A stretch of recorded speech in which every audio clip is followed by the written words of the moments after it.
siapa yang masuk? Farel. Kenapa dengan Farel? Hafiz. Oke, kita doakan mudah-mudahan Farel segera lekas sembuh dan mudah-mudahan segera mengikuti pengajaran dengan seperti biasa. Amin ya rabbal alamin. Selanjutnya baca keras untuk memimpin doa kita pada hari ini. Silakan. Memulai pembelajaran pada pagi hari ini, alangkah baiknya kita berdoa dulu. Alhamdulillahi Rabbil Alamin wa bi Muhammadin Rasulullah Rabbi zidni ilma warzuqni fahma amin ya rabbal alamin. Amin ya rabbal alamin. Sebelum nikah, selanjutnya anak-anak kali ini Muhammad akan menyampaikan materi tentang ketentuan pernikahan dalam Islam. Yang kita pelajari pada hari ini adalah tentang yang pertama adalah tentang hukum nikah, kemudian yang kedua bagaimana sih kriteria pemilih dalam pasangan hidup, kemudian yang ketiga adalah Muhammad akan menerangkan tentang hikmahnya menikah.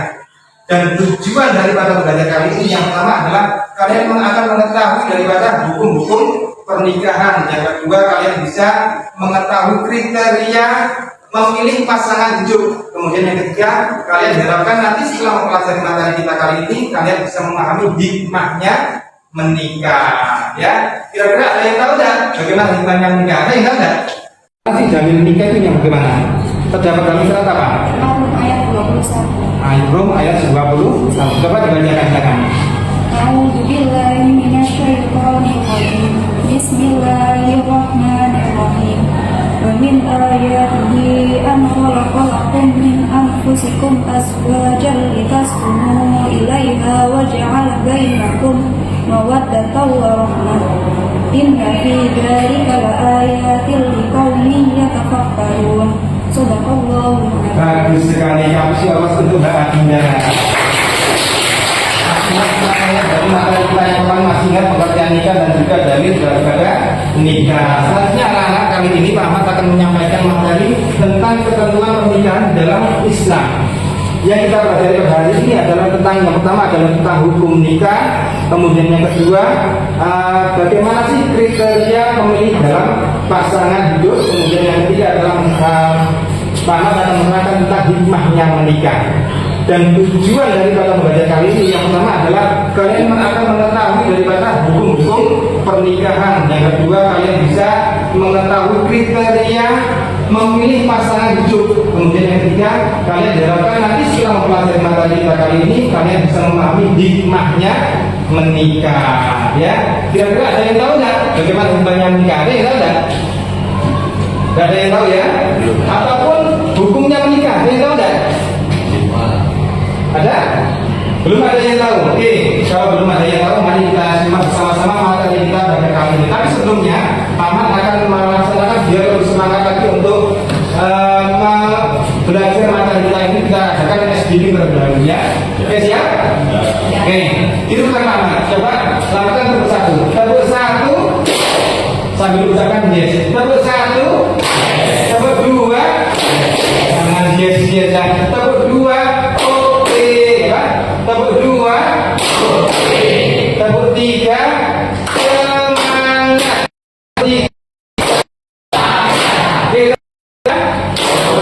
Tepuk satu, empat, konsentrasi. Tepuk empat, konsentrasi. Tepuk lima, siap belajar. Tepuk lima, siap belajar. Tepuk tiga, konsentrasinya. Tepuk tiga, tepuk empat, konsentrasi. Tepuk satu, tepuk lima, tepuk empat, konsentrasi. Kali ini tepuk lima. Selanjutnya ya, coba proyeknya di slide berikutnya. Hari ini kan kita akan mempelajari tentang ketentuan daripada pernikahan di dalam Islam. Ya. Kemudian Ahmad coba sebelum kita lanjut ya, coba bagaimana sih seseorang tadi itu diwajibkan untuk menikah? Ada yang tahu? Kenapa ada hukum pernikahan tadi wajib? Ada yang tahu tidak? Oke. Selanjutnya Bapak seperti yang tadi sudah dibacakan sama Pak Rizal, silakan berikutnya. Hukum pernikahan itu anak-anak sebenarnya ada 5. Yang pertama adalah sunnah, ada wajib, ada mubah, ada makruh dan haram. Nah, yang sunnah itu bagaimana sama bisa lihat buku lainnya, kemudian wajib bagaimana, mubah bagaimana, makruh dan haram. Bahkan ada yang haram loh ya. Hukum pernikahan tadi ada yang haram. Dan yang wajib itu kira-kira bagaimana? Hukum pernikahan tadi, ada yang tahu? Hukum menikah wajib.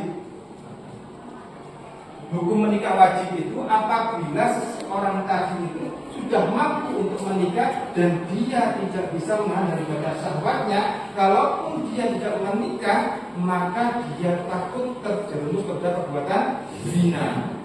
Dia sudah mampu, masalah keuangan sudah mampu, tetapi dia itu mampu dan dia takut terjerumus pada perbuatan zina, maka harus dihukumkan bagi dia adalah wajib untuk menikah, ya. Kemudian ada juga yang sunnah, saya pelajari di buku kalian masing-masing.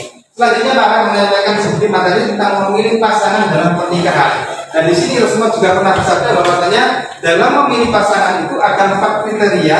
Yang pertama adalah dilihat daripada hartanya, dia apa kaya atau tidak tersebut ya. Kemudian yang kedua dia daripada nasabnya, keturunannya, nasabnya adalah keturunan. Kemudian yang ketiga adalah wali jamaliha, yaitu kegantengan ataupun kecantikan. Dan yang terakhir adalah agamanya, wali diniha, dia daripada agamanya. Nah, kira-kira yang paling awet yang mana? Harta, keturunan, kecantikan ataupun agama? Kira-kira kalau kalian kan milih yang ganteng, apa yang kaya, apa yang keturunannya, ataupun agamanya kira-kira? Enggak, itu dia. Berarti kalian harus memilih daripada agamanya. Kenapa demikian? Karena agama ini masih akan lebih awet. Kalau kita lihat harta awet atau tidak? Saya habis ya. Kemudian keturunan. Mungkin ayahnya seorang ulama ataupun kiai, apakah pasti anaknya menjadi seorang kiai? Tidak. Kecantikan, apa itu tidak? Mungkin muda masih cantik, tua masih cantik tidak? Sudah tidak cantik lagi. Tapi kalau agama itu pasti akan awet. Oke. Berikutnya adalah tentang hikmahnya pernikahan. Pada kita kali ini Bapak akan membentuk kelompok. Untuk kelas ini kita bagi 3 kelompok. Silakan kelompok yang sini 1 kelompok, ini kelompok 2 dan ini adalah kelompok 3. Silakan tunggu dengan kelompoknya masing-masing. Kelompok bentuk kursi ataupun meja kalian sesuai dengan kelompoknya masing-masing. Silakan kalian pahami, kalau belum paham silakan tanyakan pada Pak Madu. Silakan kalian kerjakan sesuai dengan tugasnya masing-masing di sana. Yaitu tugas yang pertama adalah kalian suruh mencari dalil dan hadis yang relevan dengan tema kelompok Anda. Kemudian kalian suruh untuk mendiskusikan dengan anggota kelompok untuk memahami tema yang kalian berikan. Contoh kelompok 1 adalah temanya tentang hukum nikah. Ini kelompok 2 tentang apa tadi? Kriteria memilih pasangan, dan kelompok 3 adalah hikmahnya nikah. Dan setiap kelompok nanti kita suruh membuat poster ya di Canva, nanti bisa dipresentasikan di depan kelas masing-masing. Oke, silakan kalian mengerjakan semuanya.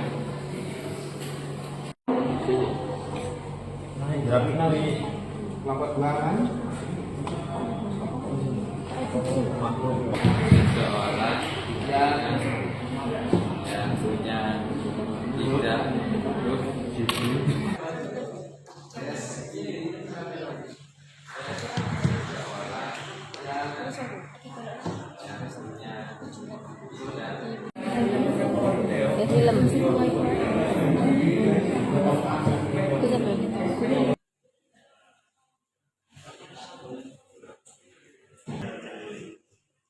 Kelompok 1 tugasnya bareng kan? Kelompok 2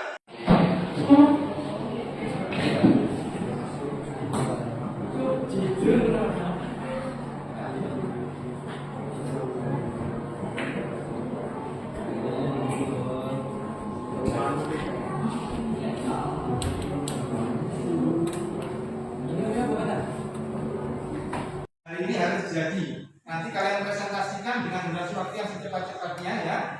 Kalian presentasikan di depan setiap anggota kelompok perwakilan untuk wakil depan telah mempresentasikan hasilnya. Ya, kelompok 1 siapa saja, kelompok 2 siapa saja, kelompok 3 siapa saja. Silakan. Silakan di depan.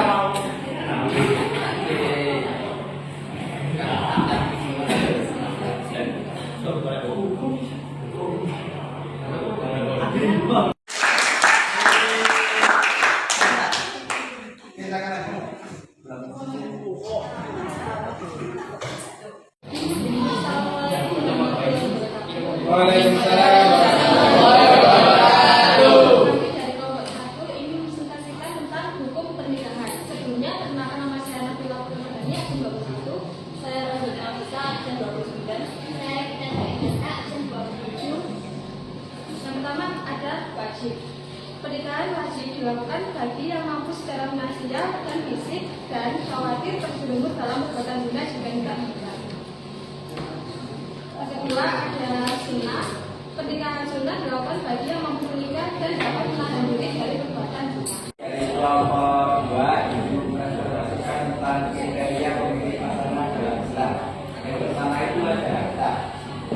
Memiliki pasangan yang baik, katanya yang pertama, seorang laki-laki boleh memilih seorang wanita yang akan menjadi istrinya kelak dari banyaknya harta yang dia miliki.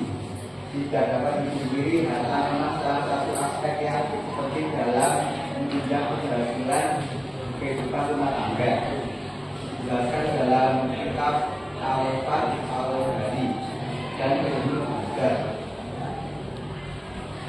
Yang kedua, keturunan.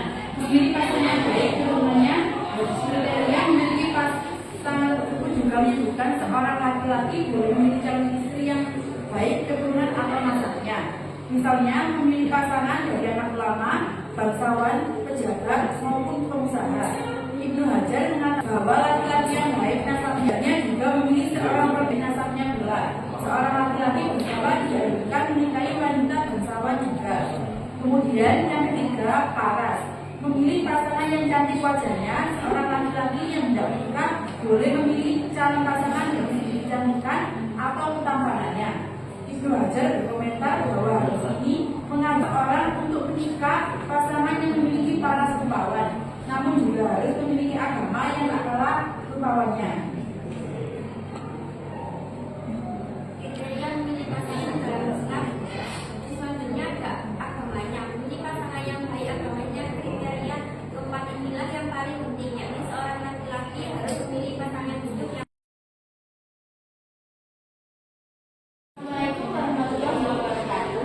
Kami dari kelompok 3 akan mempresentasikan tentang hubungan nikah. Yang pertama, menyempurnakan separuh agama. Konsep ini berasal dari hadis Nabi Muhammad yang menyatakan bahwa menikah merupakan bagian dari ibadah dan dapat memperkokoh iman seseorang. Yang kedua, menjaga diri dan zina. Dalam masyarakat yang seringkali dipenuhi dengan godaan dan kemudahan akses terhadap kehidupan seksual yang bebas, pernikahan menjadi landasan yang kokoh dalam menjaga moralitas dan kehormatan hidup. Yang ketiga, mewujudkan ketenangan jiwa. Pernikahan membawa manfaat dalam menciptakan ketenangan jiwa. Pasangan suami istri saling mendukung, kasih dan memahami satu sama lain, menciptakan suasana keluarga yang penuh cita dan kebahagiaan. Yang keempat, menyambung keturunan. Pernikahan adalah cara untuk menyambung keturunan secara Islami. Dalam Islam, memiliki keturunan yang soleh merupakan salah satu tujuan hidup yang mulia. yang lainnya meningkatkan derajat di sisi Allah Subhanahu wa Ta'ala. Pernikahan juga memberikan peluang untuk meningkatkan derajat di sisi Allah. Dalam ajaran Islam, menikah adalah salah satu sunnah Nabi Muhammad dan orang yang melaksanakannya akan mendapat pahala yang besar dari Allah Subhanahu wa Ta'ala. Ya, dari kelompok kami juga ada salam. Oke anak-anak, kalian sudah presentasi ya dari kelompok 1, kelompok 2 dan kelompok 3 sudah presentasi, dan saya harapkan untuk berikutnya adalah kalian menyimpulkan. Saya minta dari salah satu dari kalian untuk menyimpulkan depan. Silakan, Mbak Lintang maju ke depan untuk menyimpulkan kegiatan pada hari ini. Silakan.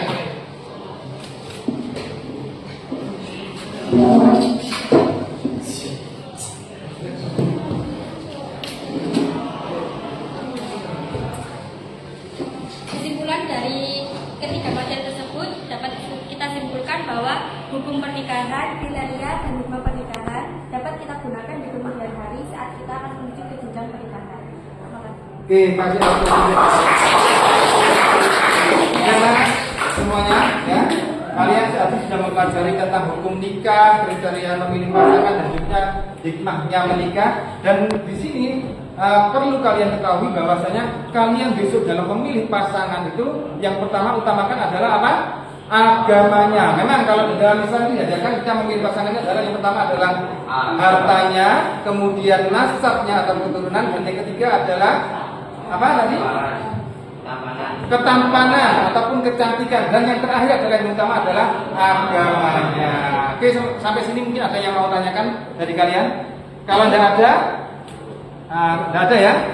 Kalau tidak ada, kali ini Pak Ahmad akan menyampaikan materi yang akan datang. Kita akan pelajari tentang syarat dan rukunnya nikah. Jadi syarat dan rukun nikah akan kita pelajari minggu depan. Ya, paham ya? Oke. Tentang pernikahan yang kita bahas apa saja tadi? Kriteria sama. Nah, kira-kira dalam pembuatan proyek seperti membuat poster tadi apa kesulitan kalian? Apa? Nomor 2 kesulitannya gimana? Ada yang sulit kan?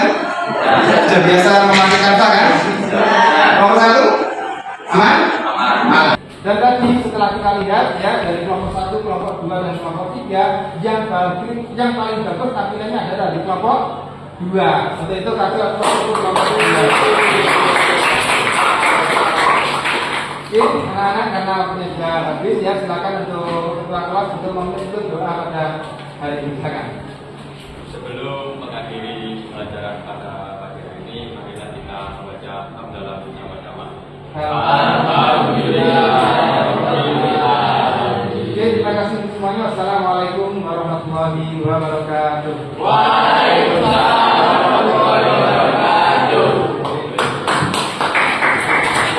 Kurang sakit.